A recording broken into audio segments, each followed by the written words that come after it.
My narcissistic parents told my golden child brother that he could take my house and I could just live in a camper because I'm single and he has a wife and kids.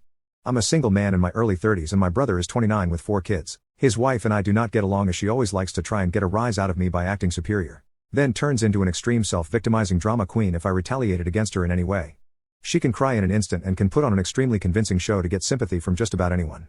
My parents and brother absolutely adore her, even though they know exactly how she really is and just don't care. She's very good looking, I'll give her that. But she's so awful that I could never be attracted to her. She also refuses to get any sort of job, even though she has a college degree and my mother willingly helps with the kids all day. So their finances are entirely dependent on my brother. This also means they can't afford to live anywhere but my parents' house.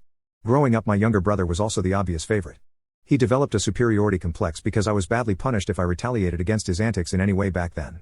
It was obvious my parents cared for him a lot more because he got the lion's share of everything unless people called them out on it. Which did happen a fair bit by other members of the family, so my parents packed us all up and moved us about 150 miles away from them. My brother got physically abusive towards me on a number of occasions, flirted relentlessly with my first girlfriend to the point she broke up with me, and laughed at any misfortune I had. My parents just told me to suck it up whenever I was upset about it. I only got equal treatment when my parents wanted to keep up appearances. I admit it was rather funny to see the looks on their faces whenever they had to treat me equal to my brother on birthdays and Christmas because other people were present. We had relatives that were very nosy and loved gossiping drama. So my parents did their best to hide what was really going on, and threatened to take all my stuff away if I didn't keep my mouth shut. If anything, it just made my parents celebrate more when I turned 18 and moved out because it meant they no longer had to provide for me. I wasn't even done with high school yet when I moved out.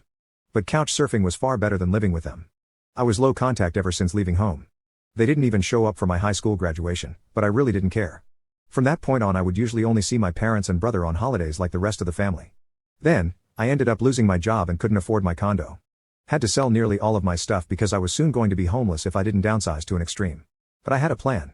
I own a truck, so I found a $1,000 camper in good shape and put it on my truck just so I could live out of it for a while. It was supposed to be temporary, but I ended up living out of it far longer than I ever thought. I originally was hoping to be able to live out of the camper at my parents' house, where my brother and his family still reside as well. But when I asked my parents to let me stay for a while, they told me they had a full house, and didn't want me there unless I paid them exactly what it would cost to rent an apartment in the area. That was way too much just to park my camper. My parents called my camper and I saw and told me to take a hike since we couldn't come to an agreement. My sister-in-law thought it was absolutely hilarious I had to live in a camper. My brother joined her in pointing out and mocking me while calling me a homeless bum. I parked my truck/camper in a store parking lot to sleep on the first night. Finding a stable place to park was pretty difficult and I dealt with a bunch of things, everything from beggars and substance addicts, to people demanding I leave because my camper was an eyesore. When I finally landed a new job after months of searching, I practically lived in the back lot of the building by the warehouse in old employee parking spaces. My boss/company owner actually liked this arrangement because I was willingly available to take any shift I could get, so long as I had enough sleep. I was pretty much on call almost all the time when they needed me, and was working virtually every day of the week. I made a lot of overtime pay, and hands-on learned some new skills from other employees. Eventually, midway into this year, I landed a better position in the company as a supervisor, and started making a better salary than my old job. That's when I decided I wanted a house. The scare I'd gotten from losing my condo made me realize I needed something much more stable for the long term. Away found a 3-bedroom manufactured home on a small property. I managed to get it for $10,000 less than the asking price. I used nearly my entire savings for a down payment and got approved for a home loan. I finally didn't have to live in a camper anymore. You can now check if there is a part 2 by clicking share then more.